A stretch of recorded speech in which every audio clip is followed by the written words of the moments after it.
Jane tukwatibwa nze bweba nali na saliwo by then nali Amsterdam nirwa kuba abampayiriza ate tebamanya nti saliwo n'abawayiriza Alani ate nabo tebamanya nti taliwo ate Alani nganze sitankubidde nange simukubidde kubanga Alani bagenda tukwatanga mikwano gyange egisooka esatu talimu nange mikwano gya Alani egisooka nga sirimu wabula ekyatugasse ne tubeera nga tuli baawamu yabadde komera kubanga Alani bwabadde ebweru nga tebanatukwata nga alina naye mikwano gye ate nga nange nyina mikwano gyange naye question mark we yajjira lwaki bangasse ne Alani kunkwata naye kibuuzo ekyo nga nkyebuuza nnyo ate nga naye akyebuuza nti lwaki bamukwata nange ate nga nammwe ebweru bwe mulina bye mwogera unayogera kino unayogera kiri unayogera kiri unayogera kiri nti luliwo olwo ensi eriraba amazima bwe mbadde mu kkomera buli kimu ekyange kyonna kye nali ntandise kyafa tewali MP mu Uganda yali yakola manifesto nga ya myaka 5 n'agimaliriza mu myezi 2 nze yasooka nkiddamu tewali MP mu ggwanga Uganda yakola manifesto nga ya myaka 5 mu myezi 2 n'abanga amaliriza nze yakikola naye nga ne bannanga abalala bonna betuli nabo baali basobola okukikola ekintu ekyo naye buli omu bwe yayingira yalina omutemu abwe mwatambulira timunaye nze nyingidde mbadde mbupangisa njagala ka apartment nze Segirinya nayingira ndi mbupangisa nene ngamba nyina kusooka kujjukira bantu bali abannonda abansindika bapangisa bannange era be nasookerako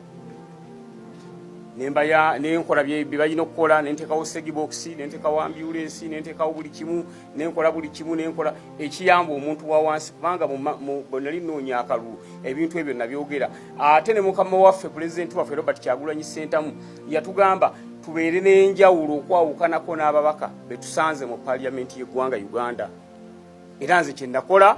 nengamba nti Segirinya nyina okubeera ewenjawulo esente z'emmotoka ze mumpeera nabawulira lunye sijja zijugula era emmotoka nesijugula nezikwata nezizamba abantu nenkolako eddwaliro nengulako ambulance nenkolako ne segibox omusaala ogumpeebwa by then nagenda okulondebwa kuba mupinga ndi kansala nga sente zenfuna ntono nnyo ate okusinga zinali nfuna kuba member wa parliament nengamba nti ezo sente nazo ngenda zizamba abantu nze okwerwanako okulaba nga nange neetereza nakikola mu kisanja ekijja ne kansooka ensanyuse abantu baffe babeere happy abawansi abannonda abasimba musana ne bampa akalulu era ekintu ekyo baganda bange bagenda okunkwata nga nkikoze kyovolaba mu myezi 2 nze manifesto yange nali njiggadde nga ndinza ati kisanja kirala kumba omulabe amannyo ateze era waliwo ne bekyaluma mu bantu baffe ate ne mu besaidi era endala nga baga nti Segirinya atulabisa fa abamu twajja nga njagala kayumba abamu njagala kino njagala kino abantu ne bafunamu omutima ogutali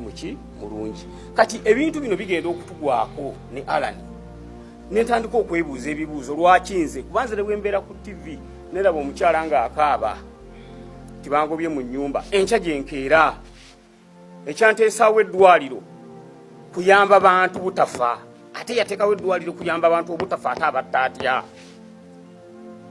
nengamba mu constituency yange eri Kampala ne constituency ya Alani eri Kampala lwaki ebintu bino ate ebyagwe Masaka ate bakwata nze n'Alani ab'e Kampala ate abava mu constituency ezo bonga teri abanyezeeko so ebibuuzo ebyo bimwandibadde nga mwebuuza okusinga okugamba gundi ate lwaki yafulumya atya gundi yakoze atya kubanga enfuluma yaffe nga wona Alani bwakugambye yali mateeka ate teyateesebwako kino nkiddamu teri yatuteeseza ate naffe tetweteeseza okututa eddembe lyo naddala nga bakwatidde bwereere naddala nga bakusibidde bwereere naddala nga bakutulugunyiziza bwereere ate tosobola kuliteesaako nti nteese banti ate ku kibu wali bakwatira mu kapasite ki kuba bansamoninga ku parliament ne bankwata naye ate omaze ogamba nateeseza nga nteesa ku ki so ekyo ekibuuzo kye kibadde kinene nnyo eri mmwe abamawulire nga mugamba oba waliwo okuteesa tewabangawo okuteesa kubanga gwe twali tuteesa naye ani yatukwata n'okutuusa kati tetumanyi lwaki twakwatibwa n'okutuusa kati tetumanyi ensonga yatukwasa n'okutuusa kati tetumanyi ani yatukwata katoyinza kuŋŋamba nali nteesa nga nteesa naani so tewaliwo okuteesa wabula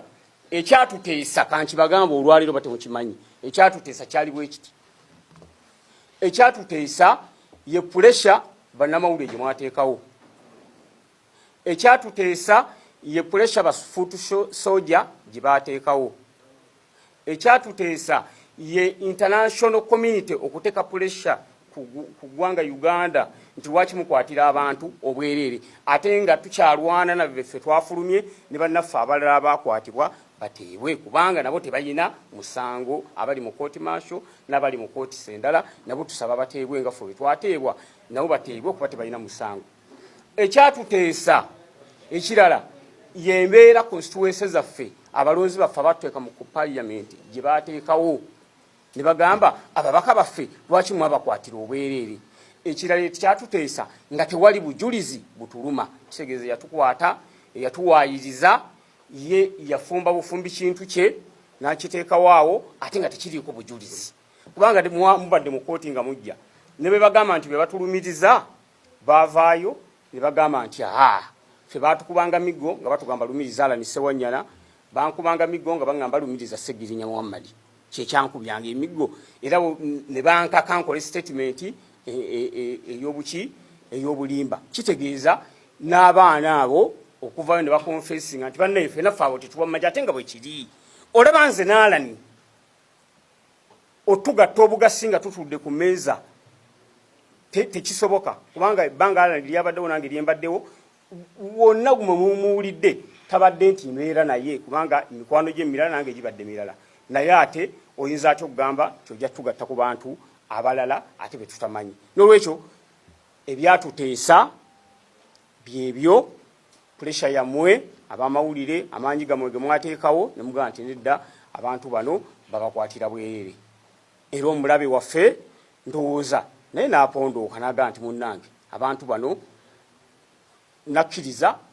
ne tweyimirirwa ne tufuluma naye buli lw'ogamba tiwaliwo okuteesa kuki era eyo question tumanyi gye mbadde mulina mu mitwe gyammwe ey'okuteesa mwateesa kuki mwakola ki tewaliwo kuteesa kwonna ekyo bannamawulire njagala muve wano nga mukitegedde naye kyenjagala okubategeeza nti mu kuyimbulwa kwaffe twagenza okukomawo kisooka nga tuli balwadde era ekyo eky'obulwadde kyekimu ku kisinza n'otusiba okuba nga tuluddewo okwogera kubanze badde banjijanjabira Lubaga hospital naye nga ndi outpatient nasooka nembeera ennaku 2 then nembeera outpatient nga bwe ngendayo bwe banzijanjaba ne bakifayindinga out nga nyina skin cancer mbi nagubalaga dda sinza kuddamu gubalaga ekibumba bwe bansibira nali nfuna eddagala mu Nairobi hospital ng'eddagala eryo linnyambako okubeera nga ekibumba kitereera kubole bansiba siddangamu okufuna ku ddagala eryo lyonna era ekibumba bagenza okuddamu kikebera ng'amabwa gagezze ekirala nyina hypertension eri waggulu yange eri twandu eri over 140 kakati basawo bawano bonna byabalemeddwa nga solution yakugenda either Nairobi hospital oba mu nsi z'abazungu endala babe nga bakola ki batujjanjaba n'okutuusa olwaleero tetunabagenda kujjanjabibwa olw'ensonga passport zaffe zakwatibwa era zasigalayo ng'omusingo nga tufuna ki nga tufuna beyiro kyokka oli akugamba wateesa ne passport yo tosobola access nga gifuna kati gwe twateesa naye lwaki passport ayita tetumugamba nti zituwe butubanga waliwo okuteesa kati lwaki tumugamba nti munnaye twateesa naawe netuta kati tuwe passport oba abaateesa abalala naye passport tukyalwana nazo okulaba nga tuyita mu mitendera emituufu era baloya baffe twabagee bawandiike bazituwe naye n'okutuusa olwaliro kooti tennaddamu ku ekyo n'olwekyo kyetuba Abaganda baffe tukyali balwadde era tukyalwana okulaba nga tweyongereyo tujjanjabwe n'abalonzi baffe nabo beetaaga otulabako era maaso abo nga tutayidde bulungi tujja kuwongerako nabo naye tukoze pulesi eno okulaba nga twagala ebibuuzo ebingi ebijja mu mitima gy'Abannayuganda biveemu naddala ekibuuzo ekiyitibwa okuteesa ekyo kyo kibadde kitunyiga nga tugamba eddembe lyaffe ate tuliteesaako tutya tewali n'omu gwe twakola ki gwe twayogera naye ku nsonga eyo tweyanza nnyo tweyanze